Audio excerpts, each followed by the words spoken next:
نماز کے بارے میں اور ان کے شرعی احکامات کے بارے میں کل تھوڑی سی گفتگو ہوئی تھی۔ آج پھر ہم سمجھ لیں کہ سجدہ صاحب جس کو کہتے ہیں وہ دو چیزوں کی وجہ سے نماز میں واجب ہوتا ہے، یعنی جو نقصان ہو گیا اس کی تلافی۔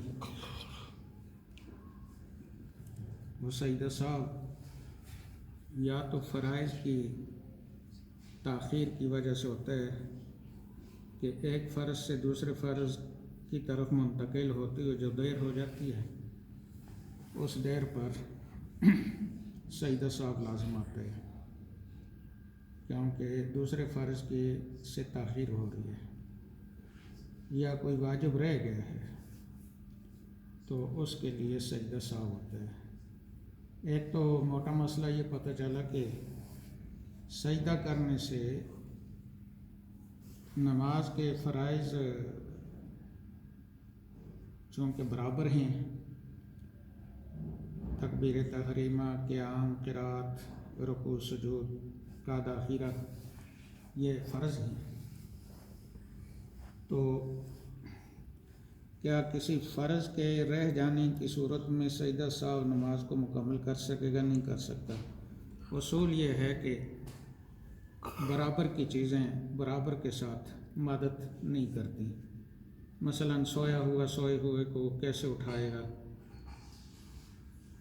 وہ جاگتا ہو تو اس کو جگائے، دونوں سوئے ہیں، اوپر سے دونوں برابر گر رہے ہیں، زمین پر آنے سے پہلے ایک دوسرے کو بچانا چاہتا ہے تو کیسے بچا سکتا ہے؟ خود ایک آدمی خود بچانے کی پوزیشن میں ہو تو بچا سکتا ہے۔ مثلا ایک آدمی جو خود اللہ کا نافرمان ہے وہ دوسرے کو کیسے بخشوا سکتا ہے؟ یہ ایک اصول ہے، کامن اصول ہے۔ کسی انسان سے کمزور انسان بھی اس کے برابر نہیں ہے اور برابر کا بھی برابر نہیں ہے، وہ اس کے نفع نقصان میں کچھ بھی نہیں کر سکتا۔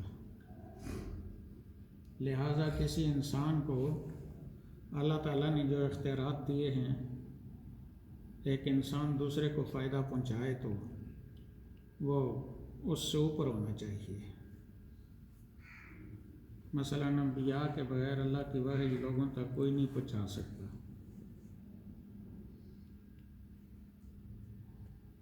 لوگوں کی وجہ سے انبیاء کی بخشش ہو، یہ نہیں ہو سکتا۔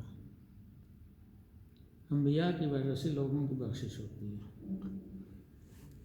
اولاد کی وجہ سے ماں باپ کی بخشش ہو، یہ ہر صورت میں نہیں ہے، لیکن والدین کی وجہ سے اولاد کی بخشش، یا اولاد اپنے سارے معاملات پورے کر لے تو والدین رکاوٹ بن جائیں تو آدمی نہیں بخشا جا سکتا۔ اس لیے فرق مراتب اور چیزوں کی جو پوزیشن ہے اس کے مطابق ہی ہے۔ اس لیے سجدہ سہو جو کیا جاتا ہے تو وہ فرض رہ جانے کی وجہ سے نہیں ہو سکتا، کیونکہ سجدہ خود فرض ہے اور وہ فرض کے برابر ہے۔ اور یہ جو سجدہ سہو ہے، اگر آدمی بھول جاتا ہے، یہ نہیں کرتا، تو کیا نماز ہو جائے گی؟ نماز نقصان کے ساتھ ہوگی۔ جس سے اس سجدے کے فرض والے سجدے اور اس سجدے کے درمیان فرق محسوس ہوتا ہے کہ یہ سجدہ اتنا طاقتور نہیں ہے، وہ سجدہ نہ ہو تو نماز بالکل نہیں ہوتی، یہ سجدہ نہ ہو تو نماز ناقص ہوتی ہے۔ جو ہے وہ تلافی کرتا ہے، لیکن جتنی ایک اس کی طاقت ہے اس کے مطابق۔ اگر فرض رہ جائے تو وہ کچھ نہیں کر سکتا، اگر فرض میں تاخیر ہو جائے، جس سے اور کئی مسائل سامنے آتے ہیں کہ فرض میں تاخیر نہیں ہونی چاہیے۔ اگر اس فرض میں تاخیر نہیں ہے تو نماز خود فرض ہے، نماز میں تاخیر نہیں ہونی چاہیے۔ جتنے باقی فرائض ہیں اسلام کو ان میں تاخیر نہیں ہونی چاہیے، چاہے فرائض کفایہ ہوں یعنی ایک کے کرنے سے باقی بری و ذمہ ہوتے ہوں، یا چاہے فرض عین ہوں۔ کفایہ کے مقابلے میں فرض عین کی اصطلاح استعمال ہوتی ہے۔ تو ہر صورت میں چلیں، یہ ذرا لمبی بات ہوگی، لیکن سیدہ صاحب جو ہے وہ فرض کی تاخیر کی وجہ سے واجب ہوتا ہے۔ سیدہ صاحب کے واجب ہونا اور سیدہ صاحب کے صاحب نہ کرنا جو واجب ہے، پھر بھی نماز کا ناقص ہونا، یہ واجب اور فرض کی اتھارٹی کا فرق بتاتا ہے کہ فرض کتنی طاقتور چیز ہے۔ تاہم یہ ایک فلسفہ ہے لمبا۔ تو سیدہ صاحب کیا ہے؟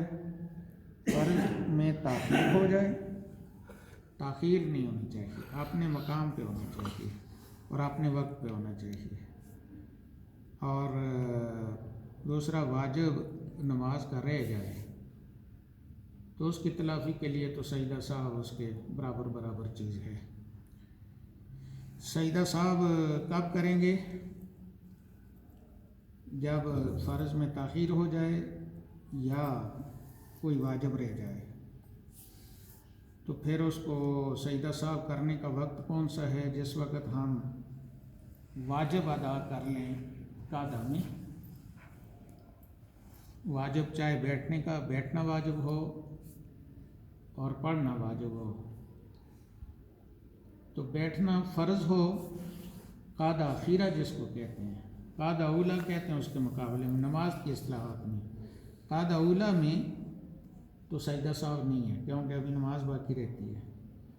چونکہ سجدہ صاحب ایک فالتو چیز ہے، اس لیے اس کو نماز کے آخر میں کیا گیا ہے، نماز کے دوران اس کو نہیں کر سکتے، لہذا قاعدہ اولیٰ میں تو سجدہ صاحب نہیں ہو سکتا۔ قاعدہ اخیرہ میں جتنے فرائض اور واجبات مکمل ہو جائیں تو اس کے بعد ہوگا، کیونکہ سنت سے پہلے ہوگا، اور قاعدہ اخیرہ تک جو فرائض اور واجبات ہیں وہ مکمل ہوں تو اس کے بعد ہوگا۔ تو قاعدہ اخیرہ میں، قاعدہ کہتے ہیں بیٹھنے کو، بیٹھنا فرض ہے اور اس میں عبدہ و رسولہ تک واجب ہے پڑھنا، جس سے ہمیں یہ مسئلہ بھی معلوم ہوا کہ عبدہ و رسولہ تک واجب ہے۔ اگر اس میں سے کوئی چیز رہ جائے تو وہ سجدہ صاحب سے کمپلیٹ نہیں ہوگی، بلکہ وہ رہ جائے تو پھر نماز دوبارہ پڑھنی پڑے گی، کیونکہ یہ پڑھنا واجب ہے۔ اس لیے قاعدہ اولیٰ میں نہیں ہے سجدہ صاحب، قاعدہ اخیرہ میں ہے، اور عبدہ و رسولہ کے بعد ہے، کیونکہ عبدہ و رسولہ تک پڑھنا واجب ہے، قاعدہ اولیٰ میں بھی، قاعدہ اخیرہ میں بھی۔ اور قاعدہ اولیٰ میں بیٹھنا واجب ہے اور قاعدہ اخیرہ میں بیٹھنا فرض ہے، لیکن کتنی مقدار ہے بیٹھنے کی فرض؟ عبدہ و رسولہ تک اتنی مقدار بیٹھنا فرض ہے، اس کے بعد فرض نہیں ہے سلام پھیرنے تک۔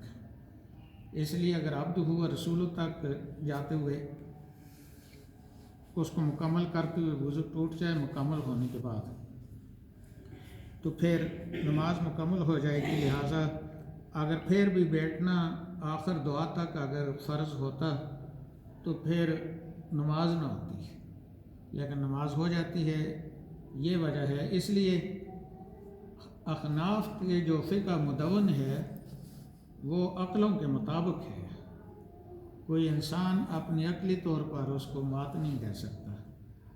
اس لیے ہمیں ان چند باتوں کا خیال کرنا ہے، اور باقی کہیں جانا ہے میں نے، تو کل انشاءاللہ باقی بات کریں گے انشاءاللہ۔ والعاقبۃ للمتقین والصلاۃ والسلام علی رسول محمد وعلی آلہ وصحبہ۔ ربنا آتنا فی الدنیا حسنہ وفی الآخرۃ حسنہ وقنا عذاب النار وادخلنا الجنۃ مع الابرار یا عزیز یا غفار یا رب العالمین۔ رب اجعلنی مقیم الصلاۃ ومن ذریتی ربنا وتقبل دعاء ربنا اغفر لی ولوالدی وللمؤمنین یوم یقوم الحساب۔ رب ارحمہما کما فساہل یا الہی کل صاب بحرمت سید الابرار سہل اللہم انی علی ذکرک و شکرک و حسن عبادتک اللہم انا نجعلک فی نحورہم و نعوذ بک من شرورہم ان اللہ ملائکتہ یصلون علی النبی یا ایھا الذین آمنوا صلوا علیہ وسلموا تسلیما السلام علیکم یا سیدی یا رسول اللہ و علی آلہ و صحبہ یا سیدی الحمد للہ صلی اللہ تعالیٰ